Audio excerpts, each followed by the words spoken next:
আজকের এই ভিডিওতে আমরা আলোচনা করব ইন্দো তিব্বত বর্ডার পুলিশ থেকে প্রকাশিত হওয়া একটি নতুন নোটিফিকেশান নিয়ে, যেখানে অ্যাসিস্ট্যান্ট কমান্ড্যান্ট পদে বেশ কিছু কর্মী নিয়োগ করা হবে। যেখানে 6টি শূন্য পদে কর্মী নিয়োগ করা হবে। আপনারা যদি মাধ্যমিক বা উচ্চ মাধ্যমিক পাস থাকেন, সেই সঙ্গে সিভিল ইঞ্জিনিয়ারিং কিংবা পলিটেকনিকে বিটেক কমপ্লিট থাকে ইঞ্জিনিয়ারিংয়ে, তবে আপনারা এখানে আবেদন করতে পারবেন।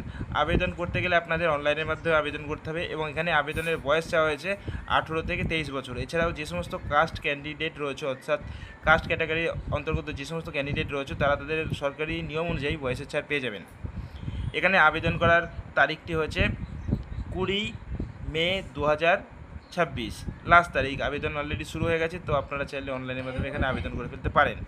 আরও বিস্তারিত জানতে বন্ধুরা, আপনারা এখানে দেখতে পাচ্ছেন BanglaHub.in ওয়েবসাইটে চলে যাবেন। সেখানে ডিটেলসে সমস্ত কিছু দেওয়া রয়েছে, কীভাবে আবেদন করবেন ইত্যাদি বিষয়বস্তু।